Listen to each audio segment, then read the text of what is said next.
네, 윤 대통령 탄핵 심판 마지막 변론이 현재 보신 것처럼 진행 중입니다. 네, 국회 측과 윤 대통령 측은 마지막 변론에서도 팽팽하게 맞서고 있는데요. 관련된 내용 전주회 전 국민의힘 의원, 최인호 전 민주당 의원 두 분과 함께 이야기 나눠보겠습니다. 두 분 어서 오세요. 안녕하세요. 예, 오늘 11차 변론 기일을 최종 변론 기일로 본다면 오늘은 양측에서 어떤 게 중요점으로 보고 지금 진술을 하고 있는 걸까요?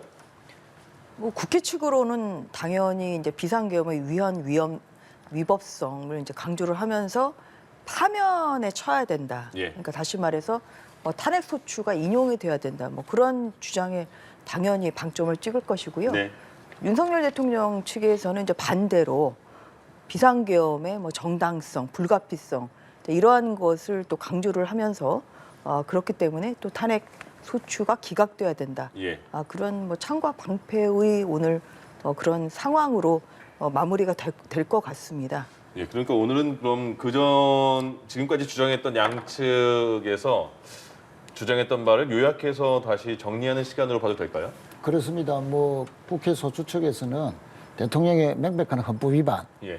계엄의 요건과 절차 다 지켜지지 않았다. 특히 군이 어떠한 계엄 사항에서라도 헌법기관인 국회와 선관위는 침탈하지 못하도록 되어 있는데도 불구하고 군을 동원해서 국회의 기능을 마비시키려 했다. 이것은 이제 명백한 헌법 위반이고 위중하다 하는 것을 또 오늘 강조를 했고요. 특히 정치인 체포와 관련해서 대통령이 조지호 청장이라든지 각종군 사령관 등등 여러 군과 경에게 정치인 체포 지시를 내렸던 점, 이것이 국회 마비뿐만 아니고 전면적인 우리나라의 헌정 질서 자체를 문란하게 했다. 이거는 명백한 위중한 헌법 위반이다 하는 것을 오늘 내내 강조했습니다. 예. 윤 대통령이 지금 현직 대통령으로서는 헌정사상 처음으로 탄핵 심판에서 직접 진술하는 사례를 남기게 되는 건데 과거 노무현 전 대통령과 박근혜 전 대통령이 탄핵 심판에 출석하지 않고 최종 진술도 대리인이 대독을 했잖아요. 이와 다른 선택을 한 이유에 대해서는 어떻게 보십니까?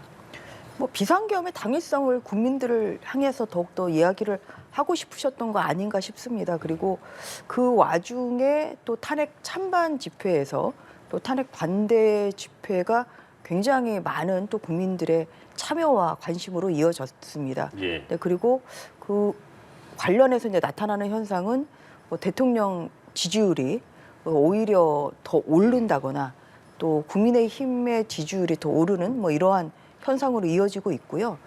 그리고 또 박근혜 전 대통령 탄핵과 다른 점이라고 한다면 박근혜 전 대통령 때는 굉장히 사실 일방적으로 원사이드라고 말할 정도로 탄핵 가결 의견이 압도적으로 높았죠. 그런데 현재 나타나고 있는 여론조사 수치를 보더라도 탄핵 찬성이냐 반대냐 아니면 또 인용돼야 된다, 기각돼야 된다 이러한 것이 큰 유의미한 그런 차이로 보이고 있지는 않거든요.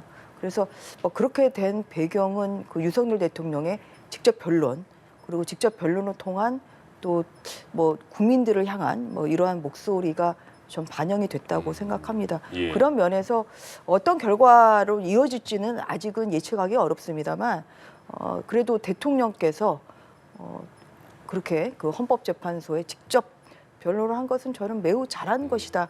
그렇게 생각하고 있고요. 예. 이제 최종 변론만을 이제 남겨두고 있지 않겠습니까? 네. 근데 이 헌법재판소의 결과에 따라서는 대통령으로 할 수 있는 뭐 마지막 대국민 메시지가 될 수도 있고 또 이어질 수도 있는 뭐 이러한 좀 상황이라 그런 면에서 오늘 그 마지막 그 최후 변론에서 담을 내용이 사실 굉장히 귀추가 주목이 되는 것이죠. 그래서 저는 여러 가지 이제 예측이 있습니다만 또 본인이 뭐 대통령으로도 취임하셨을 때 또 소회 또 그 과정에서 또 대통령으로부터도 재임하면서 또 어떠한 어려움이 있었고 또 그런 면에서 또 어떠한 좀 아쉬운 점이 있는지 또 본인이 더 잘할 수 있었는데 못했던 뭐 그런 부분도 있을 것이고 또 잘하고 싶었으나 또 외부적인 상황, 뭐 여소야대 이런 현실에서 하지 못했던 뭐 이런 부분에 대한 뭐 여러 가지 이야기가 진솔하게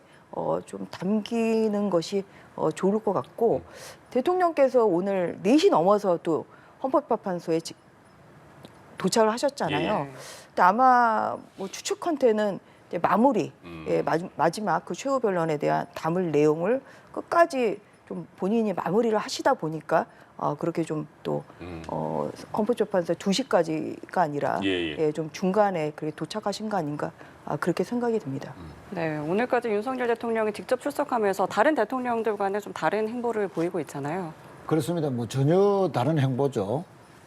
계엄을 내리고 다다음 날 국민들과의 대국민 담화에서 직접 뭐 녹화지만 여러 가지 계엄의 불가피성을 강변을 했고 그 뒤에도 탈핵 소추하는 과정이라든지 또 뭐 체포영장의 과정이라든지 또 구속영장 발부 때 또 적부심 과정이라든지 또 헌법재판소에서도 거의 뭐 매번 나올 정도로 아주 뭐 직접 나와서 이렇게 진술을 하고 여러 가지 주장들을 하는데 사실은 헌법재판관을 향해서 지금까지 그렇게 강하게 또는 그 여러 차례 국민들을 그 공개적으로 나왔는가 그것보다는 오히려 지지자층을 향한 지지 호소, 뭐 결집 뭐 이런 것을 위한 일종의 선동성 그 주장들을 지금까지 좀 일방적으로 많이 해왔다. 그 연장선상에서 오늘도 헌법재판소에서는 이제 마지막으로 공개적으로 진술할 계획이기 때문에 오늘은 뭐 여러 가지 본인의 주장들을 다 담을 것으로 보입니다. 사실은 그 오늘 이 자리에서 대통령은 두 가지 원인이 꼭 들어가야 된다. 진정성 있는 사과, 그리고 헌법재판소에 어떠한 결과가 나오더라도 승복하겠다라는 그 두 가지의 부분은 반드시 있어야 되겠다라는 생각이고요. 지난번 헌법재판소에 나와서도 국민들에게 불편을 드려서 사과드린다 하는 식으로 했습니다. 사실은 불편을 한 것을 뭐 이루 말할 수도 없지만 그러나 그런 본인은 여러 가지 좋은 의도에서 경고성 계엄을 하기 위해서 또 평화적으로 끝났기 때문에 아무 일도 없었지 않느냐라는 주장을 하면서 그러나 결과적으로 불편을 드려서 죄송합니다. 이런 식으로 진정성 없는 사고로 끝나서는 국민들의 공감대를 얻기가 전혀 쉽지 않을 것이다. 그리고 어떠한 결과라도 저는 승복하겠다라고 해야 됩니다.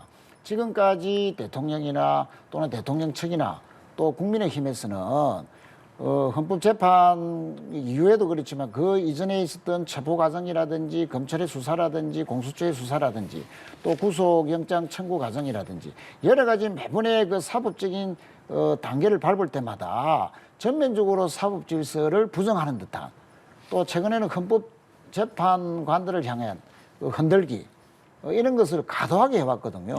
심지어 모 재판관을 향해서는 음란물에 댓글을 달았다는 가짜뉴스까지 국민의힘이 주장을 한다든지 하여튼 여러 가지 또 헌법재판관 TF 아니 그 국회의원도 보좌관을 도움을 받아서 국회 활동하듯이 헌법재판관도 수많은 증거와 자료를 다 검토하려면 TF 헌법연구관들로부터 도움을 받아야 되는 거 아닙니까?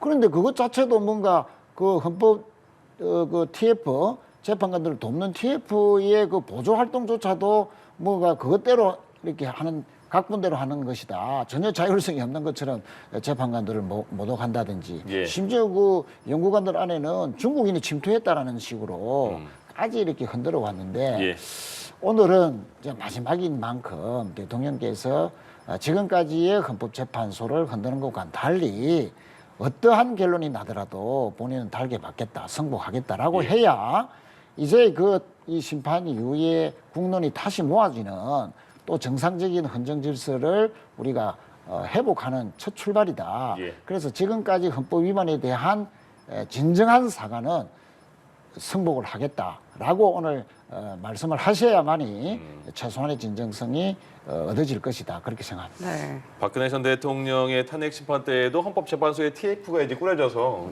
그 작동이 된 상황이었습니다. 그리고 이제 지금은 윤 대통령 측에서 종합 변론을 하고 있습니다. 내용 지금 들은 내용만 간단하게 말씀드리면 국회 봉쇄는 없었다. 사전 준비가 없었던 상황이었다.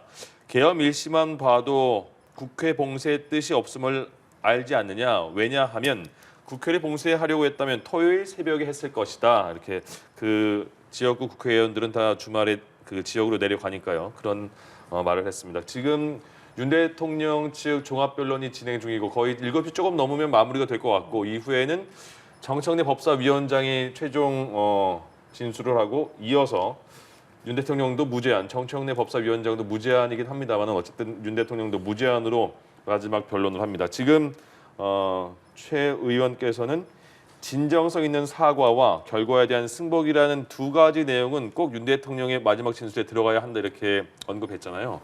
이번에 윤 대통령의 진술에는 뭐가 좀 들어가면 좋을 것 같다는 생각 드십니까? 저는 통합 메시지가 좀 들어가야 되는 것 아닌가 싶습니다. 그래서 지금 결론을 떠나서 지금 찬반 집회로 인해서 국론이 사실 분열되고 있는 좀 상황이죠. 네. 그래서 그런 면에서 통합 메시지가 좀 당연히 들어갈 것이라고 이제 그렇게 보입니다. 예. 이제 그리고 아무래도 물론 대통령제 문제점도 있습니다만 이번 탄핵 국면을 통해서 국민들이 이제 목도했던 것은 이러한 일당의 압도적인 의석을 가진 이제 일당의 이제 의회 민주주의의 이제 유린. 사실 이제 이런 것도 사실 굉장히 문제점으로 국민들이 많이 인식하지 않았습니까? 그래서 29번에 이제 걸친 뭐 줄탄핵이랄지 또 4조 1천억 원의 또 예산 삭감, 예. 뭐 그리고 또 무리한 그런 특검법, 뭐 이러한 것들도 이것은 뭐 결과에 무관하게 탄핵 결과에 무관하게 또 의회는 의회대로 제 기능을 해야 된다는 면에서 예. 이제 그런 면에서 이러한 계엄에 이른 뭐 이런 과정에 대해서 좀 설명을 하시면서 또 이러한 의회 독재는 없어야 된다 뭐 이런 것도 당연히 저는 들어가야 된다고 생각합니다. 예. 그리고 헌법재판소의 결정은 당연히 뭐 대통령께서도 저는 결과를 떠나서 존중을 하셔야 된다고 생각을 합니다. 다만 예. 이제 안타까운 것은 그동안 여러 차례 이제 지적이 됐습니다만 헌법재판소가 공정해 보이려는 노력을 진지하게 했는지 사실 이제 그 부분에 대해서 많은 비판이 있지 않았습니까? 이제 그런 면에서 이제 오늘 열리는 이 윤석열 대통령 탄핵 재판이 박근혜 전 대통령의 탄핵 심판보다는 더 짧았죠. 예. 그러니까 박 전 대통령은 91일간의 이런 심리가 있었고, 그리고 1월 3일에 첫 재판을 시작해서 2월 27일까지 한 2달 정도에 걸쳐서 17번의 재판을 했습니다. 예. 반면 윤석열 대통령 경우는 1월 14일에 첫 재판을 했고 지금 오늘까지 한 11차례에 걸쳐서 이제 재판을 좀 하는 그런 점으로 비추어 볼 때 좀 탄핵 심판을 굉장히 서두르려고 했던 뭐 이런 부분에 있어서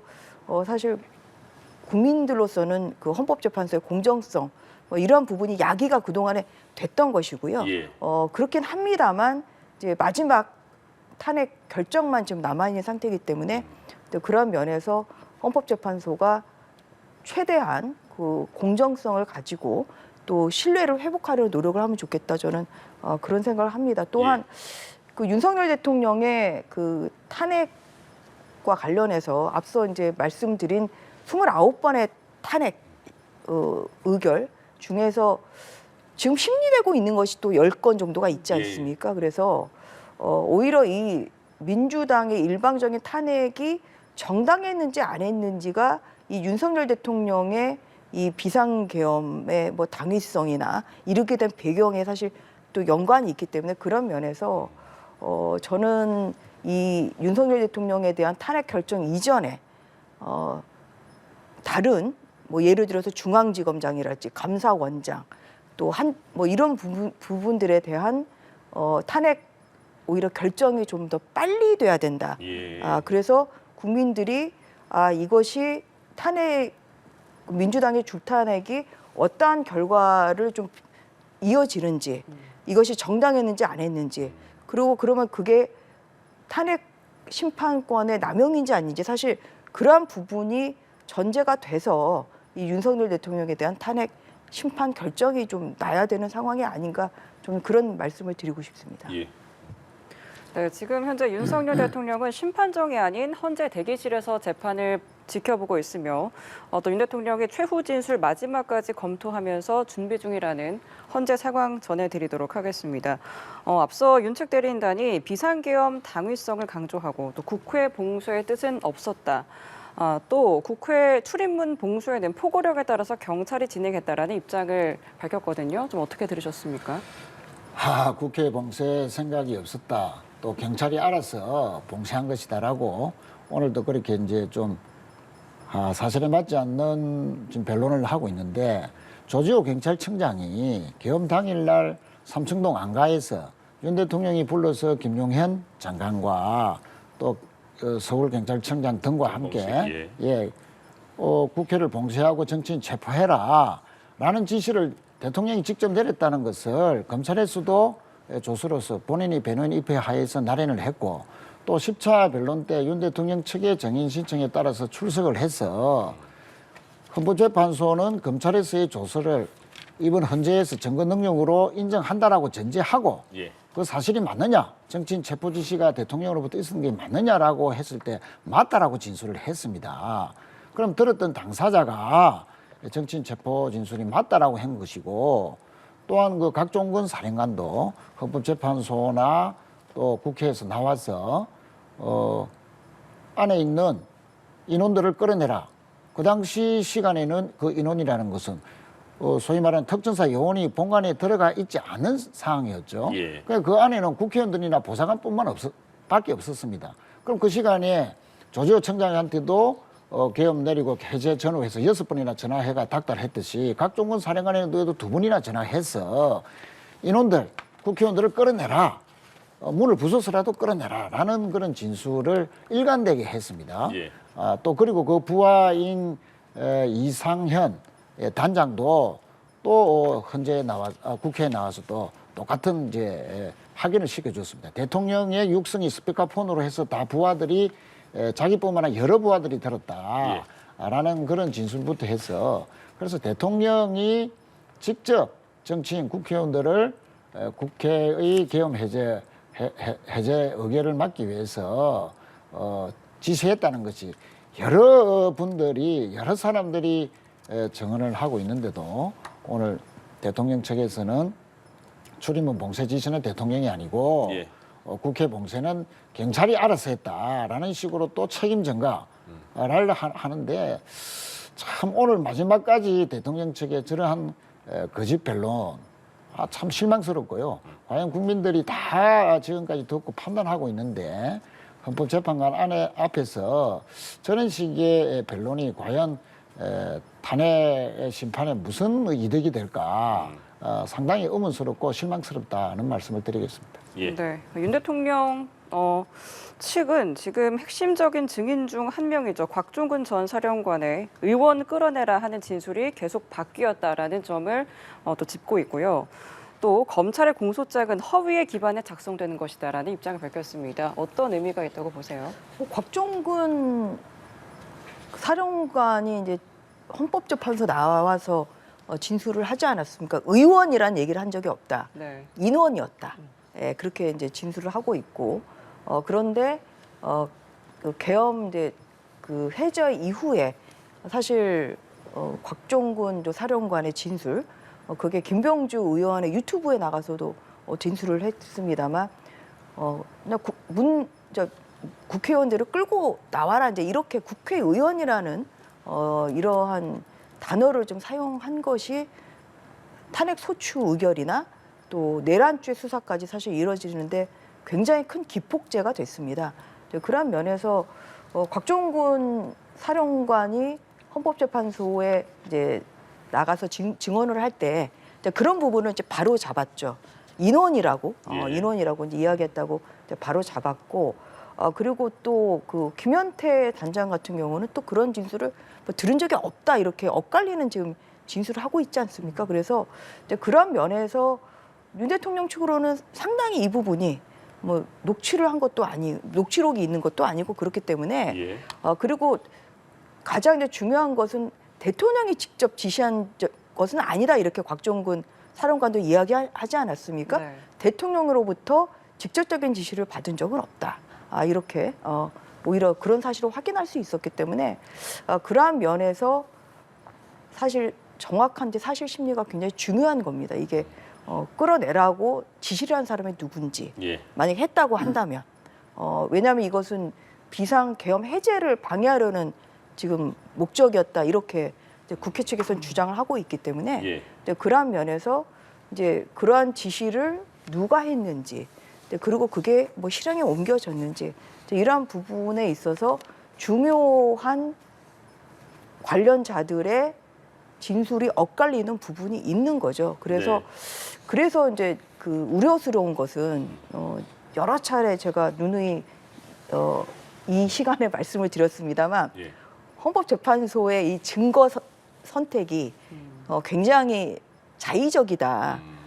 그러니까 그 진술을 한 사람의 이러한 그 문서를 보고 당신이 이렇게 수사기관에서 진술을 한 것이 맞냐, 예. 뭐 이런 것을 확인을 해야 되는데 이제 그러한 사실 없이 전문 진술이 증거 채택된 것도 상당히 많이 있습니다. 그래서 이제 이러한 면에서 뭐 시간적인 한계가 있다고는 하지만 실체적인 진실 사실 굉장히 저는 중요하게 생각하는 것이 곽종근 전 사령관의 그 이제 끌어내라고 한 예. 이것과 홍장원 전 국정원 차장의 네. 또 이 체포 지시, 정치인 체포 지시 사실 이 두 가지 부분인데요. 그 국민들께서도 이제 많이 보셨겠지만 헌법재판소에서 이루어지는 진술에서 서로 상반되는 부분이 있었기 때문에 예. 그러한 면에서 정확히 헌법재판소가 진실을 가려줄 그런 의무가 있다고 생각합니다. 예. 이진우 전 수방사령관은 증인으로 나왔을 때 대부분 진술을 하지 않았는데 그 이후에 나온 조성현 수방사 경비단장은 이진우 수방사령관으로부터 본청 내부로 들어와서 의원을 외부로 끌어내려라 이런 지시를 받았다고 확실하게 진술한 바도 있습니다. 그러니까 그게 또 엇갈리는 부분이 있다는 말씀이신 것 같고요. 오늘 이제 조금 있으면 정청래 법사위원장이 최후 진술을 할 것 같고 이어서 윤 대통령이 직접 작성한 최후 진술을 들을 수 있을 것 같은데 오늘이 그 시간 제한을 두지 않았잖아요. 네. 그러면 윤 대통령은 어느 정도 발언을 생각하고 있을까요? 뭐 대체로 예상할 때 1시간 전후가 되지 그래도 않겠는가. 좀 생각보다 짧은데요? 뭐 1시간 하면은 뭐 적정하다고 생각하는데 예. 모르죠. 워낙 뭐 다변가시지 않습니까? 대통령 재임할 때도 워낙 말씀을 많이 했다라고 알려져 있기도 하고 특히 이번에도 뭐 대국민 담화부터 시작해서 체포영장 할 때 전후해서 또 구속 적부심 할 때도 직접 법정에 나와서 또 헌법재판소 11차례 동안 오늘까지 포함하면 거의 8번, 9번씩 나오지 않습니까? 예.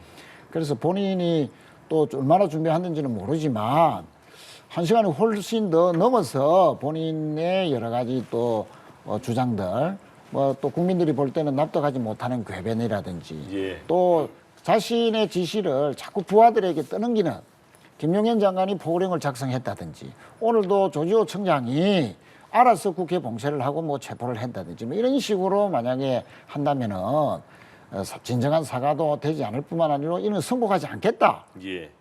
그래서 지지자들을 위한 어떤 결과적으로 선동이 되는 그래서 지난번 서부지법의 폭동 사태와 같이 헌법재판소의 선고 자체가 또 다른 우리가 헌정 질서의 새로운 출발을 기약하는 것이 아니라 국론이 분열되고 또 헌법재판소의 재판 선고 자체를 불복하면서 또 일부 강경한 거구 세력들이 헌법재판소를 또 공격하는 일까지 벌어지지 않겠는가 하는 또 걱정도 상당히 있는 것도 사실입니다. 그래서 대통령의 최후 진술을 들어봐야 되겠습니다만 오늘은 정말로 누누이 강조드립니다만 진정성 있는 사과와 성복의 자세 속에서 사실 그대로 또 헌법 위반을 했으면 또 헌법 위반한 대로의 본인의 어떤 그 주장을 펼치면서 만약에 헌법 위반을 했다 하더라도 위중한 것이 아니기 때문에 본인이 다시 복귀하면 어떻게 하겠다.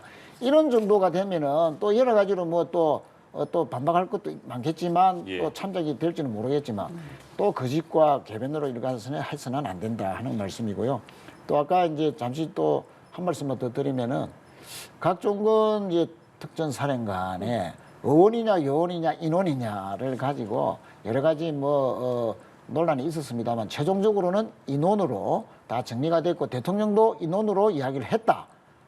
그런데 각종군 이제 특전 사령관은 안에 있는 본관에 있는 인원을 끌어내라 했다.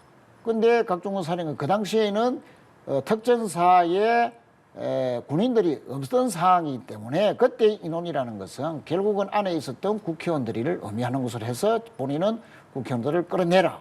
문을 부숴서라도 끌어내라라고 이제 대통령이 지시했다라고 이제 부하들에게 했고 그 부하들도 스피커폰으로 들었다는 거 아닙니까? 그래서 대통령이 직접 인원을 끌어내라 한 것이다 하는 것이 이제 각종군 사령관과 그 부하들의 많은 증언이고요. 근데 대통령이 7차 변론에서 나와서 본인은 인원이라는 말을 한 번도 써본 적이 없다라고 했다가 1분 만에 여러 가지 또 자기 주장하면서 인원이라는 말을 3번 연달아 했습니다. 그러니까 1분 만에 대통령이 스스로 거짓말을 하게 되는 것을 보여주는 증명하는 그런 그 상황까지도 우리가 다 국민들이 봤기 때문에 어쨌든 대통령이 국회의원들을 끌어내라 한 것은 각종군 사령관이 한 것이 맞다라고 분명히 헌법재판관들이 판단하지 않겠나. 그리고 이준우 수방사령관도 그 밑에 있는 이상현, 또 조승현 단장이 직접 나와서 수방사령관이 대통령으로부터 들었다고 하면서 본관 안에 있는 국회의원들을 끄집어내라라고 분명히 지시를 받았다라고 그렇게 또 정하는 진술을 한 바가 있기 때문에 또 심지어 내일 출간되는 한동훈 당시 국민의힘의 대표도 국회로 가는 와중에 여권의 모 인사로부터 전화가 왔는데 죽을 수도 있으니 피해라. 가족들까지 피해라. 핸드폰을 끄라. 라는 그런 다급한 전화를 받았다는 거 아닙니까? 그 책에 내용이 있다는 거죠. 그렇죠. 그 내일 이제 출간되면 밝혀지겠지만 한동훈 대표가 그 사실을 거짓말로 할 수는 없는 건 아니겠습니까? 그런 사실이라든지 또 한동훈 대표의 책자 안에는 12월 4일 날 대통령을 만나러 가서 아니 계엄 내리고 난 뒤에 아니 여당 대표를 체포하러 오려고 했다는데 어떻게 된 겁니까? 라고 물으니까 아니 나는 방첩사한테 체포 지시한 적이 없다 라고 그렇게 대답했다. 그래서 너무 의아스럽다는 거죠. 바로 그 반나절도 안 된 시점에서 방첩사가 정치인 체포조가 만들어져서 정치인 체포하라 라고 이렇게 뭐 알려졌다는 건 전혀 알려지지 않은 상황이거든요. 그런데도 어떻게 대통령이 방첩사 이야기를 꺼내서 본인은 방첩사한테 체포 지시한 적 없다라고 했을까? 이렇게 의아심을 표할 정도로 집권 여당의 당시 대표까지도 체포 명단에 있었다는 것이 다 확인되지 않습니까? 홍장원의 메모부터 시작해서 또 여인영 방첩사령관의 부하인 구민의 또 수사 조정 단장까지도 다 명단이 일치하거든요. 14명에서 16명의 명단이 다 일치합니다. 정치인 명단이. 그런 걸로 봤을 때도 정치인 체포의 지시는 대통령이었다. 또 여러 가지 군이나 경찰 다 하달이 되었었다 하는 것이 다 드러나기 때문에 그런 말씀드립니다만은 드러난 진실 속에서 대통령의 마지막 최후 진술이 나와야 최소한의 국민들에 대한 예의를 지키는 것이다라고 생각합니다. 조지호 경찰청장이 검찰 진술 조서에 대해서 변호사 입회하에 날인까지 했다고 헌법재판소에서 말을 했는데 그때 그 검찰 조서 내용이 그거잖아요. 대통령한테 6번 전화를 받았고 계속 체포에 대해서 다그쳤다, 긴급하게 다그쳤다는 내용을 했는데 지금 윤 대통령 측 그 최종 진술을 보니까 대통령은 조지호 경찰청장에게 2번만 전화했고 전화 내용은 격려 내용이지 체포 지시 없었다 이런 그 발언을 최종 변론에 지금 하고 있다는 소식이 들어왔네요. 오늘 윤 대통령은 준비 굉장히 신중히 본인이 작성해서 준비했다고 했잖아요. 근데 그거를 이제 나와서 읽으면서 추가로 더 뭐 감정이 좀 더 이렇게 올라오고 그러면 추가로 원고에 없는 말을 추가로 더 말씀할 수 있을 것 같아요. 뭐 당연히 뭐 그럴 수 있는 거겠죠. 시간이 좀 길어지겠죠. 그래서 이제 그런 내용, 뭐 예를 들어서 본인이 지시를 한 사실이 없는 거를 또 중점적으로 이야기를 하실지, 뭐 아니면은 좀 그 대의적인 뭐 차원에서 또 뭐 당위성이나 이제 이런 것을 얘기하실지는 좀 두고 봐야 될 것 같습니다. 그런데 이제 조지호 청장이 아까 그래서 제가 좀 드리는 말씀은 사실관계를 아무튼 정확히 가려주는 게 필요하다 이렇게 진술이 엇갈리는 좀 부분이 있고 또 체포 지시를 받았다는 그런 이야기도 있습니다만 조조청장 스스로도 누구에 대한 체포인지는 아직 그거는 이야기를 안 하고 있지 않습니까? 그리고 그 내용이 누구에 대한 체포로 얘기했는지는 그 조서에 담겨 있는지 아닌지 이제 그거는 알 수는 없습니다만 그 14명에 대한 이야기는 홍장원 전 차장이 유일하게 하고 있죠. 그런데 그거는 이- 조조청장도 14명에 대한 언급은 한번 있습니다만 맞습니다. 예, 이제 예. 실명으로 이제 이렇게 나오는 것은 이제 이것은 홍장원 전 차장이 이제 하고 있는 것이라 예. 이제 그러한 면에서 조금 더 그리고 홍장원 차장의 지금 메모는 아직 증거 채택이 안 됐기 때문에 네네. 이제 그러한 면에서 말밖에 없는 이 사건에 있어서 헌법재판소가 정확히 가려줄 필요가 있다. 예를 들어서 이것과는 별도로 형사 재판이 지금 진행 중인데 예. 나중에 이 형사 재판에서 확정되는 사실관계와 지금 이 헌법재판소에서 지금 나오는 이 사실관계가 서로 달라진다고 하면 그러면 또 헌법재판소의 권위가 더 실추가 될 수가 있는 그런 상황이기 때문에 예. 시간적인 제약은 있습니다만 최대한 진실을 가려줄 필요가 있다는 것을 다시 한번 강조를 합니다. 그리고 저는 윤 대통령께서 아까 이제 최은호 의원님은 1시간 정도 얘기하셨는데 저는 제 생각에 정청래 위원장이 한 2시간은 넘길 것 같아요. 정찬 위원장 네. 그 전에 보도 보니까 네. 길게 안 할 거고 한 15분 아, 정도만 그렇습니까? 요약하겠다 그래서- 이렇게 네, 그래서- 말씀하시던데요.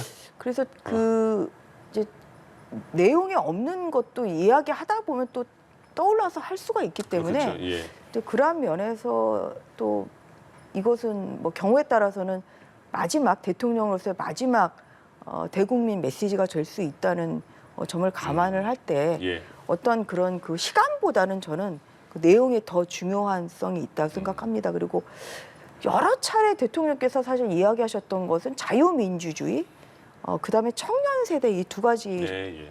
말씀을 가장 많이 하셨죠. 그래서 아마 오늘 담길 내용도 결국 이제 자유민주주의의 회복, 그리고 뭐 자유민주주의 사실 위기 상황으로 이제 보는 것이 이런 뭐 국회의 또 일당의 또 의회 민주주의의 어떤 그런 독점이랄지 또 뭐 대통령의 문제점이랄지 뭐 여러 가지가 있을 수 있지 않겠습니까? 예. 그런 면에서 이제 자유민주주의에 대한 그런 강조가 당연히 들어갈 것 같고 그리고 청년 세대, 2030 세대를 굉장히 강조를 하셨기 때문에 또 그런 2030 세대와 함께 자유민주주의를 좀 이끌어가길 바란다 이런 메시지가 담길 것이라고 예측합니다. 예.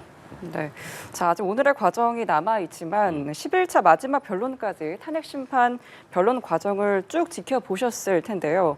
많은 증인 출석과 또 치열한 공방이 있었습니다. 그간 과정을 토대로 두 분은 헌재가 좀 어떠한 판단을 내릴 것으로 예상할지 궁금한데요. 예, 뭐 탄핵은 만장일치로 인용될 것이다. 그렇게 생각을 합니다. 왜냐하면 탄핵이 거듭될수록 대통령의 위헌성이 계속적으로 드러나는 그런 헌법재판소 심리 과정을 거쳤기 때문에 예를 들면 계엄의 요건 전시냐, 비상사항이냐, 사변이냐 전혀 없었다는 거는 뭐 불문은 가지고 특히 헌법재판관들이 가장 집중적으로 많이 물었던 질문, 정인들에게 질문은 바로 왜 군이 국회에 투입이 됐느냐, 그 목적이 무엇이냐를 가지고 12차례나 질문을 했습니다. 거기서 각종건 사령관이 명백히 아까 말씀드린 대로 안에 있는 인원, 그 당시는 국회의원을 끌어내라, 문을 부숴서라도 끌어내라 라고 했다라고 이제 진술을 일관되게 한 거죠. 대통령 측도 일관되게 질서 유지 차원이다 이렇게 언급하고 있고요. 예, 그러나 뭐 질서 유지용이냐 그러면 그 금요일 날 평온한 밤에 국회가 다 불이 꺼졌는데 국회에 들어가서 무슨 질서 유지할 게 있습니까? 또 테러범에 대비한 뭐 여러 가지로 또 했다라고 또 강변을 하는데 김현태 단장은 말을 바꿨지 않습니까? 그런데 거기서 아주 평온한 그 일상과 또 국회 자체도 불이 다 꺼졌고 정말로 조용한 금요일 날 밤에 무슨 질서 유지가 필요합니까? 또 테러범이 국회에 난입을 하고 또 뭐 국회를 어떻게 공격하겠다는 첩보가 있었다는 것도 전혀 없지 않습니까? 그런 걸로 봤을 때 국회의원들이 대통령이 계엄 선포에 대해서 해제하러 쏙쏙 모이고 있는 그 와중에 국회의원들을 다 끌어내라라는 특정 사령관의 지시와 또 그 부하들이 대통령의 그 비아폰 전화를 각종군 그 사령관이 스피커폰으로 해서 그 옆에 있던 부하 직원들 다수가 들었다는 거 아닙니까? 예. 그 대표적으로 이상현 단장이 국회에 와서 국회의원을 끌어내라고 한 적이 맞다라고 그렇게 한 것이죠. 그런 걸로 봤을 때 헌법재판관들은 집중적으로 가장 많이 물었던 국회의 계엄 해제 의결을 막기 위해서 헌법기관인 국회의 기능을 마비하기 위해서 이렇게 군을 투입한 것이 맞다라고 볼 수 있는 증거가 진술이 여러 차례 왔다. 예. 그리고 헌법재판소는 검찰에 이런 그 관련된 진술을 증거로서 인정하겠다라는 소위 말하는 이제 전문 법칙 완화의 기준에 따라서 적용하겠다는 것을 했고 조지호 예. 청장도 아까 말씀드린 대로 그렇게 시인을 하고 맞다라고 한 것이고요. 그래서 그런 점들이 가장 명백한 헌법 위반이고 위중하다라고 판단할 것이고 두 번째로 많이 물었던 것이 국무회의가 정상적으로 열리지 않았다 예. 하는 것에 대한 또 증언들이 있었습니다. 대표적으로 한덕수 총리가 정상적인 국무회의는 절차도 없었고 간담회 정도의 이야기가 오고 갔을 뿐이다라고 명백하게 다시 한 번 더 증언을 했습니다. 그리고 정치인 체포와 관련해서도 또 집중적인 질문들이 많이 쏟아졌는데 홍장훈 그 국정원 차장은 두 분이나 그 헌법재판소에 나와서 일관되게 매물을 했던 장소는 그 공터냐 아니면 자기 사무실이냐 혼동해서 정정을 했지만 8분 사이에 이루어진 바깥의 공터에서 여인영 사령관으로부터 정치인 체포 이야기를 듣고 이 무엇이지 하면서 메모를 하러 이제 집무실에 들어가서 바로 메모를 했다는 거. 예. 장소는 8분 만에 좀 혼동이 있었습니다만 메모 내용은 똑같거든요. 정치인 체포 명단 14명. 그것이 여인영 사령관이 그 당시에 자기 부하인 국민의 작정 가장에게 내렸던 그 정치인 명단, 체포 명단과 동일한 겁니다. 그러면 여인영 사령관이 그렇게 정치인 체포 명단을 불러준 것이고 또 대통령이 홍장훈 차장에게 그 전에 전화가 와서 방첩사하고 협력해서 이번 기회에 싹 다 잡아들여. 그 잡아들이라는 게 누구지? 그 방첩사하고 협조를 해야 했으니까 방첩사관에게 전화하니까 명단을 불러줬다는 거 아닙니까? 이것도 명백하게 정치인 체포의 대통령 지시 때문이었다 하는 것이 또 드러났기 때문에 이러한 그 헌법재판관들이 주로 명백한 헌법 위반, 위중한 그 여러 가지 이 사안에 대해서 쟁점 사안에 대해서 다 물었고 다 밝혀진 바가 있기 때문에 그런 측면에서도 헌법재판소는 명백하게 100% 만장일치로 저는 인용될 것이다 그렇게 봅니다. 네, 만장일치로 헌재 방향성이 결정될 것이다라는 입장을 말씀해 주셨거든요. 네. 지금 뭐 예측하기는 저는 쉽지는 않은 것 같아요. 아까 말씀드렸듯이 탄핵 지금 찬성에 대한 여론이 압도적으로 지금 높은 그 상황은 아닙니다. 예. 그리고 또 뭐 대통령에 대한 지지율도 마찬가지고 그리고 뭐 대한민국의 법치주의 국가이기 때문에 모든 것은 뭐 헌법재판관의 뭐 정치관에 따라 결정되는 것은 아니고 증거와 법리에 따라서 이루어져야 되겠죠. 예. 그래서 그런 면에서 실질적인 그런 평의가 상당히 저는 이번에는 박근혜 전 대통령 사건 때보다는 더 좀 더 걸리지 않을까 좀 그런 생각이 듭니다. 그리고 예. 그 이제 비상계엄의 이제 위헌성과 이제 관련해서 뭐 여러 가지가 있습니다만 또 현재 또 그것이 또 내란죄로 또 기소가 돼서 형사재판을 이제 받는 상황이기 때문에 저는 뭐 예를 들어서 어떠한 결론을 내리더라도 그냥 비상계엄의 위헌 위법성만 판단을 한다고 하면 국민들이 오히려 좀 납득하지 못하는 부분이 있을 것이다. 제가 여러 차례 강조를 했습니다. 그래서 예. 국헌문란 목적이 있었는지 없었는지에 대한 좀 명확한 판단이 필요하다. 그래서 그와 관련해서는 이제 국회 봉쇄가 있었는지 그리고 정치인 체포 지시나 또 실행이 있었는지 또 국회 그러니까 계엄 해제 의결을 방해하려는 예. 그런 또 구체적인 또 지시나 또 실행이 있었는지, 그 네 번째로는 단수 잔전, 뭐 언론사 등에 대한 뭐 이런 것이 저는 다 판단이 돼야 된다고 봅니다. 예. 그냥 비상계엄이 그 비상계엄이 헌법에서 규정하고 있는 그 요건은 뭐 그거는 불충족한 것은 그거는 너무 명백한 사실이죠. 예. 그리고 정상적인 국무회의가 안 열렸다는 것도 이제 그것도 뭐 사실이고요. 그리고 계엄군이 또 국회와 중앙선관위 갔던 거 이거는 뭐 너무나 명백한 사실입니다만 예. 그 정도이기 때문에 대통령이 뭐 파면이 돼야 된다 아니다. 이 정도에서만 이제 판단을 내린다고 하면 그건 국민들이 수긍하지는 못할 것이고 가장 이제 중요한 이런 그날 있었던 것이 이제 국헌 문란 목적까지 가지고 있었다고 볼 수 있는지 없는지 예. 그리고 그것에 이를 정도의 그런 실행회가 있었는지 없었는지 최소한 헌법재판소가 이런 부분을 좀 종합적으로 결론을 내려서 판단을 할 때 그때 헌법재판소의 결정에 대한 또 국민들의 신뢰나 존중이 더 높아질 거라고 생각합니다. 그래서 저는 국헌문란 목적이 이 사건 지금 이루어지고 있는 이 탄핵 소추 사건에서 저는 가장 큰 쟁점이라고 생각을 하고 있고요. 예. 그래서 이 부분에 대한 지금까지의 증거, 조사, 헌법재판소에서 이루어진 여러 증언들, 그리고 또 제출된 뭐 수사 기록, 뭐 이런 것을 면밀히 보고, 그리고 그것이 또 일치가 되는 게 중요하지 않겠습니까? 예. 아무래도 같은 결론을 내릴 때 8면이 같은 결론을 내릴 때 국론 분열이랄지 아니면 또 헌법재판소의 결정에 대한 승복이 이루어질 수 있기 때문에 그러한 면에서 시간이 좀 걸리더라도 최대한 만장일치의 평의를 이끌어내려는 뭐 그러한 노력이 저는 필요하다고 생각합니다. 예. 네, 현재 상황 추가로 전해드리도록 하겠습니다. 윤 대통령 측은 홍장원 전 국정원 차장이 헌재 증언에서 위증하기도 했다.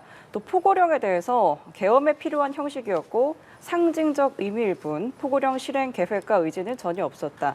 또 국무회의 실질적 논의를 거쳐서 비상계엄을 선포했다라는 입장 밝혔고요. 지금 현재 윤 대통령 측 종합변론은 마무리 수순을 밟고 있고 이후 양측의 최후 진술이 이어질 전망입니다. 예. 11차 마지막 변론, 지금 국회 측과 윤 대통령 측 각각 종합변론이 진행이 됐는데 내용을 좀 살펴보도록 할게요. 국회 측은 비상계엄 선포부터 국회 봉쇄 시도까지 일련의 행위가 중대한 헌법 위반인 만큼 대통령을 신속히 파면해야 한다라고 주장을 했습니다. 또한 탄핵소추가 기각될 경우에는 민주주의가 훼손될 것이라고 강조를 했습니다. 어떻게 들으셨어요? 그렇습니다. 뭐 명백한 헌법 위반이다라는 점은 대통령이 계엄령을 내릴 수 있죠. 또 비상 대권을 또 취할 수도 있습니다. 예. 그러나 그것은 철저하게 헌법과 법률에 따라야 됩니다. 과연 요건에 맞느냐? 누차 말씀드렸지만 그렇게 평온한 금요일 저녁이 어디에 있었습니까? 예. 뭐 전시도 아니었고 또 사변도 없었고 또 뭐 폭동이 일어나서 어떤 특정 지역의 경찰력으로서는 도저히 감당하기 힘든 정도의 소요 사태가 있었던 것도 아니고요. 특히 국회 주변의 여의도는 너무나 평온했습니다. 그런데도 군이 투입이 돼서 본관까지 점령을 했고 국회를 끌어내라 했다. 예. 특히 어저께 국회 측에서 CCTV를 공개했지 않습니까? 계엄군이 본관에 들어가서 지하 1층에 가서 단전 시설을 배전 시설을 소위 뚜꺼비 집이라 하죠. 그걸 내려서 국회의 본관 지하 1층이 정전이 됐다는 거 아닙니까? 그런데 때마침 그 사람들은 20개의 뚜꺼비 집이 있다는 걸 다 파악하지 못하고 하나만 내린 거예요. 그래서 국회 계엄 해결 의결이 할 수 있었다는 거죠. 만약에 20개를 동시에 다 내렸다면은 이 전자개표기 때문에 계엄 해제 의결을 국회에 못 했을 거 아닙니까? 명백히 그것만 보더라도 이 계엄군은 국회의 계엄 해제 의결을 막기 위해서 정전을 시키려 했던 것이죠. 그게 이제 그 CCTV에 다 드러났지 않습니까? 실행 의지가 없었다는 점은 이것으로서도 거짓 주장이다 하는 것이 드러나는 것이고, 특히 여인영 방첩사령관의 부하들이 3인 내지 4인이 한계조로 해서 정치인 체포조가 실제 꾸려졌고 실제 출동했던 사실들이 밝혀졌지 않습니까? 그래서 경찰이나 국정원에게 정치인에 대한 위치 추적을 또 지원 요청을 한 것이 드러났고요. 예. 정치인에 대한 위치 추적을 보호해 주려고 한 겁니까? 잡으려고 한 것이죠. 여러 가지 정황으로 봤을 때 그런 것으로 봐서도 실행 의지가 없었다. 또 실행되지 않았다 하는 것도 전혀 거짓이다 하는 점을 누차한 말씀을 드리고요. 예. 또 홍장원 또 차장과 각종건 살인관이 또 탄핵을 위해서 거짓말을 하는 탄핵 공작을 하고 있다라고 대통령이 또 헌법재판소에서 그런 주장을 직접 하기도 했었는데 예. 홍장원 차장이 대통령이 그 전화한 것은 대통령도 시인했지 않습니까? 그 네. 와중에 그 뭐 때문에 그 전화를 했냐 하니까 외국에 출장 갔다 와서 격려차 전화했다. 위로차 전화했다. 조지호 청장에게도 방금 6번의 통화가 아니고 2번 했고 그것도 격려차 전화했다. 아니 계엄을 내려놓고 그렇게 군을 투입시킨 대통령께서 아니 해외에 갔다 와서 출장 갔다 왔는데 고생했다고 위로 전화했다. 그게 도대체가 말이 안 되는 거죠. 그러면 싹 다 잡아들여. 그것까지 또 대통령이 인정했습니다. 그 목적어가 나는 간첩을 잡아라고 했다는 것이죠. 그런데 여인영 방첩사령관에게 지원 협조해라. 방첩사를 협조해라. 예. 한 것이 그 전화를 해보니까 방첩사령관은 정치인 체포 명단을 불러줬다는 것 아닙니까? 이런 사실로 봤을 때도 대통령 측이 오늘도 이렇게 사실을 호도하면서 예. 자꾸 거짓 변론으로 이렇게 하는 것이 과연 그 본인들의 헌법 심판에 재판관들에게 과연 유리하다고 저렇게 자꾸 억지 주장을 하는 것인지 도저히 예. 이해할 수 없다.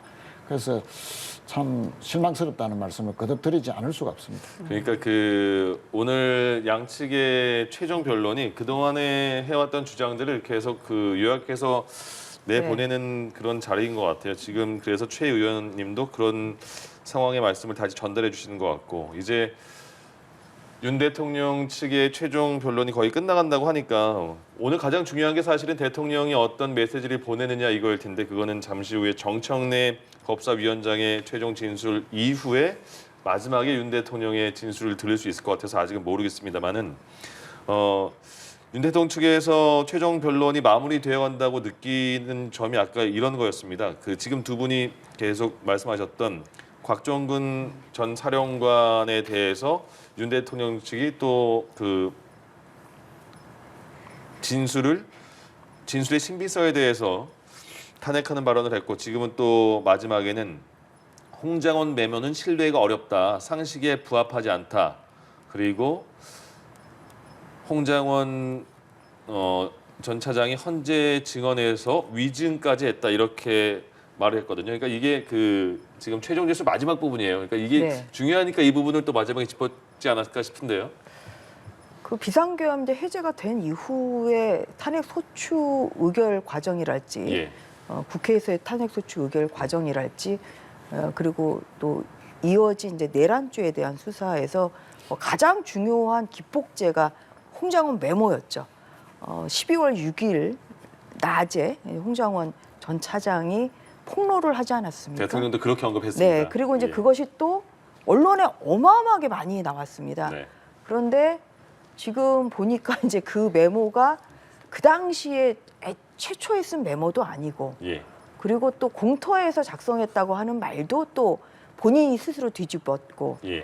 그리고 언론에 나온 메모는 뭐 세 번째 메모인지 네 번째 메모인지 예. 그 가필되어 있는 메모이지 않습니까? 그래서 그런 면에서 이 홍장원 전 차장의 12월 6일 낮에 이 폭로가 없었다고 하면 예. 과연 내란죄에 대한 이런 그 수사까지 사실 신속하게 그렇게 진행될 수 있었는지 저는 그렇지 않다고 생각합니다. 그만큼 홍장원 전 차장의 폭로와 예. 그 메모의 진위성은 이 사건의 이 방향을 잡는 데 굉장히 중요한 부분입니다. 메모 자체를 믿을 수 없다는 건가요? 메모는 일단 뭐 증거 채택은 저는 안 된 걸로 메모는 그렇게 안 됐다고 알고 하더라고요. 있고 스스로도 말을 뒤집었고 그리고 이제 그러한 것이 믿기가 어려우니까 또 헌법재판소에서 이례적으로 2번 또 소환을 해서 증인 신문이 이루어지지 않았겠습니까? 그래서 예. 그런 면에서 이 홍장원 전 차장의 진짜 진위 여부에 따라 진술의 진위 여부가 저는 이 사건의 그 향방에 굉장히 중요한 영향을 좀 미칠 수 있다고 생각합니다. 예. 그런 차원에서 이 정치인 뭐 체포 지시가 특히나 국민들로 하여금 오히려 그 더 이제 많이 확산됐던 것이 14명의 이름 아니었습니까? 네. 누구누구 있었다. 예. 이제 그런 건데 이제 그러한 것이 다 어떻게 보면은 믿기 어려운 그런 상황까지 갈 수도 있지 않을까. 그리고 더더군다나 12월 4일 그러니까 새벽 0시 2분에 또 홍장원 전 차장이 박선원 의원과 이제 또 문자 메시지를 주고 받았달지 뭐 이러한 것이 재판받는 윤 대통령 입장에서는 굉장히 의심스러울 수는 있죠. 예. 그러니까 가정적입니다만 입을 오히려 그러니까 서로 이제 말을 맞춰서 예. 이런 것까지 갔을 수도 있다. 이제 이러한 의심을 살 수 있는 저는 충분한 정황적인 증거로 보일 수도 있다고 생각합니다. 그런 면에서 이 지금 홍장원 전 차장이 위증을 했다 이제 이렇게 좀 주장을 좀 하시는 건데 예. 그 부분에 대해서도 헌법재판소가 명확히 좀 가릴 좀 필요가 있고요. 그리고 그걸로 지금 이제 여러 가지 그 계엄 이후에 이루어진 상황을 보면 민주당 스스로가 이제 내란죄를 범했다고 그렇게 주장을 하면서 또 수사까지 이루어지고 대통령 구속까지 지금 이루어지는 이런 상황 아니겠습니까? 네. 그리고 또 탄핵 소추 사유에도 내란죄를 저질렀다는 부분을 또 큰 사유로 지금 들고 있기 때문에 그러한 면에서 만약에 민주당이 내란죄를 언급하지 않고 이 비상계엄만으로서도 충분히 대통령이 탄핵이 소추가 돼야 되고 또 파면이 돼야 된다. 과한 그런 주장을 하지 않았다고 하면 그 오히려 더 물 흐르듯이 헌법재판소에서 재판도 저는 이루어질 수 있다고 생각합니다. 그런데 이 홍장원 메모를 중심으로 해서 과하게 이런 그 내란죄가 아예 그냥 유죄가 확정된 것처럼 예.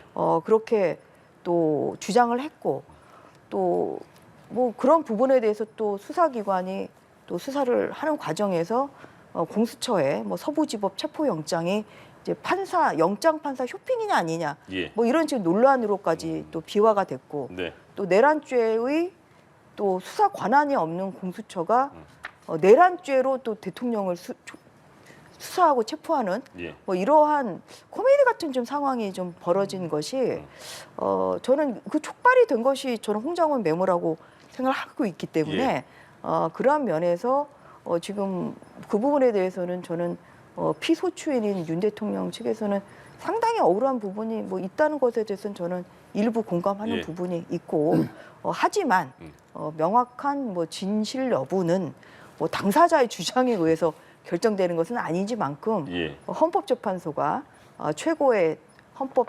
기관으로서 명확한 판단을 내려주기를 기대합니다. 그러니까 오늘 두 분의 말씀을 들으면서 그 거의 정확하게 국회 측 그 대리인단의 지금까지의 내용을 반복해 주신 것 같고요. 또 윤 대통령 측의 그 네. 대리인단의 입장을 대변해 주신 것 같아서 딱 헌법재판소의 그런 상황을 지금 보고 있는 것 같습니다. 근데 일단 아직까지 윤 대통령의 진술은 시작하지 않은 것 같고요. 계속 지금 저희가 계속 윤 대통령 측의 마지막 최종 진술을 전해드리는 이유가 그 전 시간 저희가 뉴스를 전해드릴 때 그때는 국회 측 최종 진술이어서 그때는 국회 측의 내용을 전해드렸다는 말씀을 드립니다. 그래서 지금은 윤 대통령 측의 종합변론 시간이어서 지금 들어오는 순서대로 저희가 내용을 전해드리고 있습니다. 예. 네. 근데 그 마은혁 재판관은 헌재에서 27일에 10시에 선고를 내린다고 했잖아요. 네, 네, 네. 그러면 그게 이제 오늘 탄핵 심판의 최종 변론이라고 한다면 선고일 중간에 이제 네. 재판관 임명의 선고가 내려지는데 그 마은혁 재판관의 임명은 일단 될지 안 될지 그리고 네. 이번 그럼 탄핵 심판에는 관여를 안 하는 게 맞는지 어떻습니까? 그 결과는 이제 27일이니까 지금 이틀 후 아니겠습니까? 그러네요. 바로. 예. 그러면은 이제 재판관들 사이에 평행은 이제 마무리가 됐다고 봐야 되겠죠. 예. 그래서 어떤 결론은 지금 내린 상황이고요. 네. 그러면 이제 인용이냐 기각이냐 그렇죠. 이제 그것만 남은 상황인데 저는 뭐 각하 가능성도 배제할 수 없다고 생각합니다. 예. 그러니까 국회의장이 이 권한쟁의 심판을 이제 청구하는 데 있어서 예. 국회의 어떤 본회의의 의결 없이 이루어졌기 때문에 그렇기 때문에 뭐 각하될 가능성도 좀 저는 있다고 좀 보고 있고요. 예. 어떤 결과가 나오더라도 네. 지금 오늘 윤 대통령에 대한 탄핵 심판 심리는 종결이 되는 거 아닙니까? 예, 예. 그렇기 때문에 어떤 결과 그 마은호 재판관의 권한쟁의 심판 결과 어떤 결과 나오더라도 마재판 그러니까 마은혁 후보는 이 대통령 탄핵 소추 사건에 평에 참여하는 거는 이제 원천적으로 불가능하게 돼 버렸죠. 그렇군요. 예. 예, 왜냐하면 그 심리에 참여를 하는 재판관들이 평의에 예. 참여를 해서 결정을 하게 되는 그런 과정인데 평의가 끝났으니까. 예, 이미 이제 어떠한 결론이 나든지 간에 오늘 재판이 지금 윤 대통령에 대한 탄핵 소추 사건이 끝나버리기 네네. 때문에 마은혁 재판 뭐 후보가 재판관으로 뭐 임명이 되든 안 되든 관계없이 8인 체제에서 윤 대통령의 그 탄핵 소추 사건은 결정될 수밖에 없는 지금 상황이 돼버렸습니다. 예. 그러니까 임명이 안 되니까 각하될 가능성도 있다는 말씀이신 거죠? 저는 뭐 그런 예. 주장도 뭐 어느 정도 일리가 있다고 보고 있습니다. 알겠습니다. 예. 마은혁 재판관은 27일 날 그러면 어떻게 결정이 내려질 것 같아요? 뭐 저는 국회 측의 권한쟁의 심판 청구를 인용할 것 같습니다. 국회 측 손을 들어준다는 거죠. 그러면 최상목 대행이 임명해야 된다. 그렇죠. 예.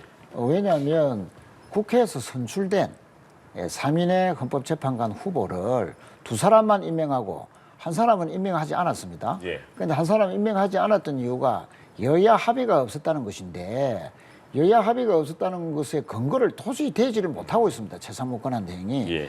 제가 이제 아니 어떤 근거가 있을까 찾아보니까 인사청문회에 예. 임명된 두 분은 여야가 인사청문회에 참여했고 마은혁 재판관 때는 여당 국민의힘 측에서 참여하지 않았습니다.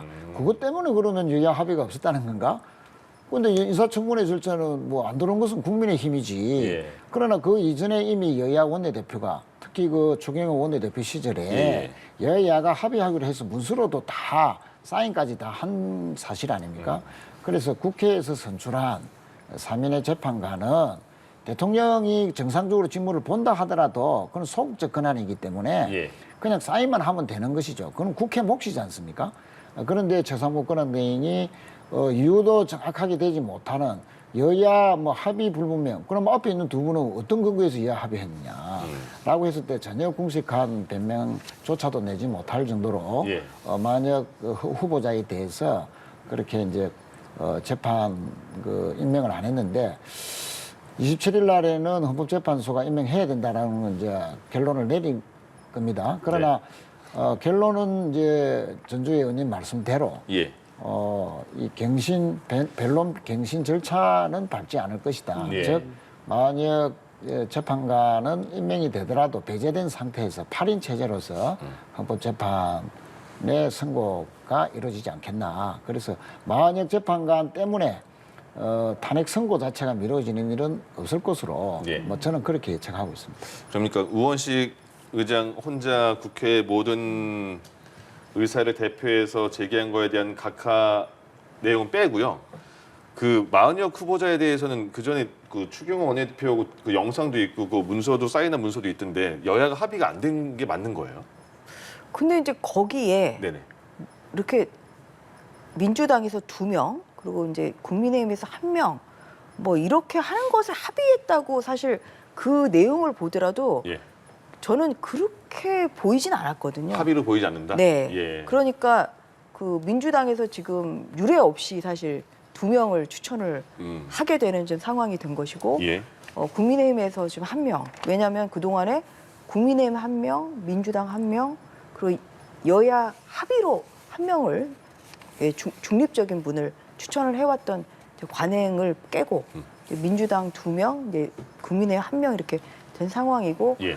그리고 이제 결국은 청문회에 이제 국민의힘이 참여를 안 했거든요. 이제 그 이유가 지금 뭐 아시겠지만 헌재 소장이 지금 없는 상태입니다. 네, 그래서 권한대행이죠. 권한대행이 예. 지금 하고 있지 않습니까? 그래서 이제 이게 이제 조건부이긴 합니다만 그런 논의와 함께 이제 헌재 소장을 이제 국민의 뭐 힘에서 추천하는 사람으로 하는 것에 어느 정도 이제 그런 것까지 종합해서 합의가 진행 중이다가 민주당이 정작 이제 청문회 일정을 잡으니까 예. 또 이 헌재 소장에 대해서는 또 이야기를 바꿨다. 그래서 이런 것이 종합적으로 전체적인 합의에 이르지 못했다. 이제 이게 국민의힘 측의 지금 내용이거든요. 예. 그래서 이제 그러한 것과 이제 합쳐서 이 문건을 보면 예, 뭐 국민의힘은 뭐 마은혁, 정계선 2명을 이제 민주당이 추천하는데 동일했다 이런 내용은 아니에요. 그 합의서라는 것이 예. 그냥 청문회 열기로 한다 뭐 이런 내용이기 때문에 결국은 이제 문서의 중요성뿐만 아니라 이제 그것을 그때 이제 정황이 굉장히 중요한 겁니다. 그래서 최상목 권한대행 측에서 뭐 추경호 원내대표 그 당시에 예. 사실 합의에 참여했던 분들이 가장 그 당시의 상황을 잘 알고 있지 않습니까? 네. 그래서 이제 그렇게 증인 신청을 했는데 그냥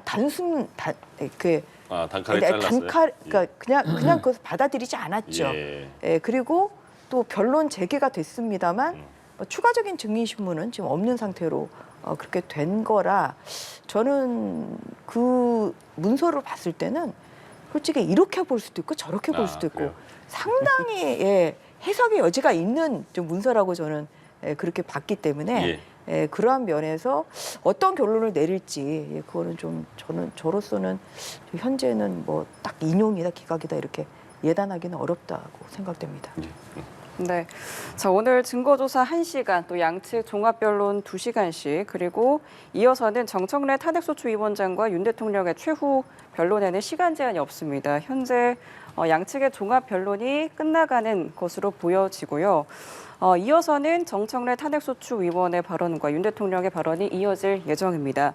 만약 윤 대통령이 최종 진술에서 좀 예상보다 좀 강경한 입장을 보이거나 법적 쟁점을 넘어서 좀 정치적인 메시지를 강조한다면 좀 어떤 영향을 미칠지가 궁금한데 지금도 집회가 이어지면서 많은 사람들이 목소리를 내고 있잖아요. 어떤 영향을 미치겠습니까?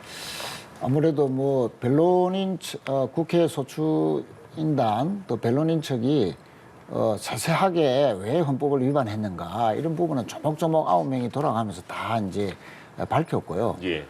소추위원장인 정청래 법사위원장은 전체적으로 대통령의 헌법 위반에 대해서도 포괄적으로 지적을 하면서도 만약에 기각이 됐을 경우에 우리 사회가 겪어야 될 또 다른 혼란과 또 국력 소모, 국익에 심대한 악영향을 끼칠 것이다 하는 점을 다시 한 번 더 강조를 할 것 같습니다. 예.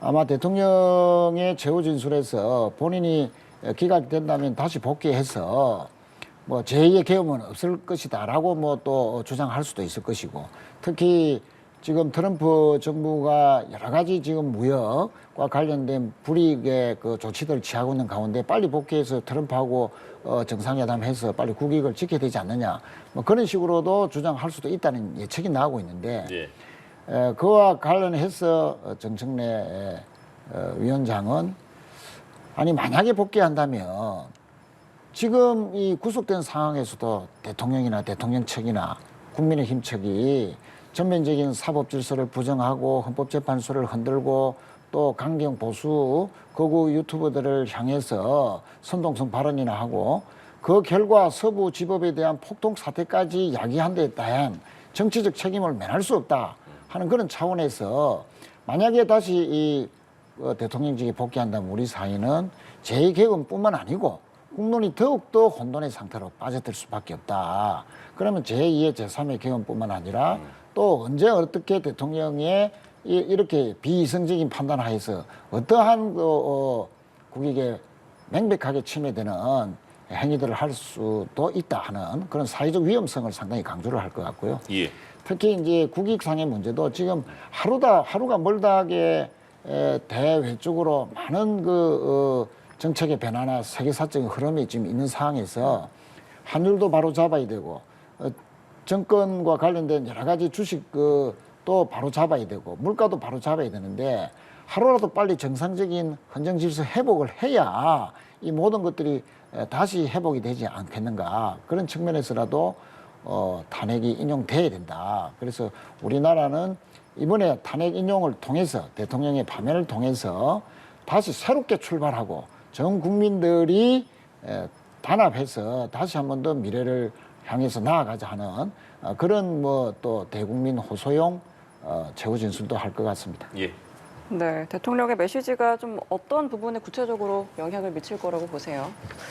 저는 대통령의 이제 진정성 어린 그 메시지가 굉장히 중요하다고 생각하고 있습니다. 예. 이제 앞서 종합변론을 통해서 구체적인 사실에 대한 이러한 이제 다투는 부분은 변호인이 충분히 저는 변론을 했다고 봅니다. 네. 예를 들어서 체포 지시랄지 아니면 국회 봉쇄랄지 이런 여러 가지 부분에 대해서는 이제 이런 변호를 통해서 충분히 대리인단이 대통령의 이제 하고자 하는 이야기를 충분히 전달했다고 보고 있고요.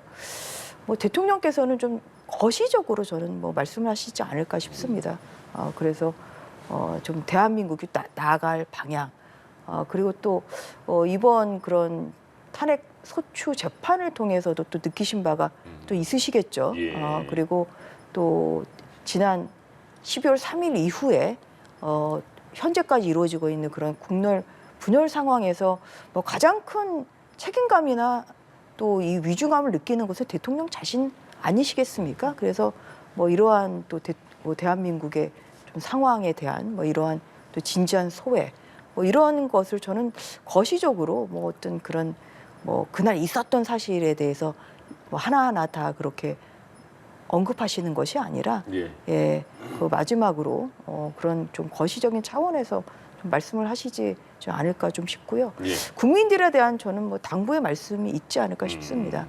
그래서 또 자유민주주의나 또 여러 가지 또 경제 상황이 또 안 좋기 때문에 그런 부분 또 청년 세대가 또 나아갈 방향 그리고 또 답답한 부분이 연금 개혁도 지금 또 지지분인하고 있고 국회에서 예. 이루어지고 있는 또 국정 운영뿐만 아니라 자유민주주의를 위한 여러 가지 또 입법이 또 국회에서 제대로 이루어지지 않고 있는 이런 상황이랄지 또 트럼프 대통령의 취임 이후에 또 세계적인 정세 전환 속에서 이제 대한민국의 위치랄지 이러한 부분에 대해서 여러 가지 생각을 하셨을 것 같아요. 예. 그래서 대통령으로서 할 수 있는 이러한 여러 가지 저는 좀 거시적인 좀 말씀이 많이 담길 것 같고요. 예. 또 오늘 예를 들어서 인용이 될 때 어떻고 기각이 될 때 어떻고 저는 그렇게 나눠서 이야기하실 건 아닌 것 같고요. 네. 제가 아는 윤석열 대통령께서는 굉장히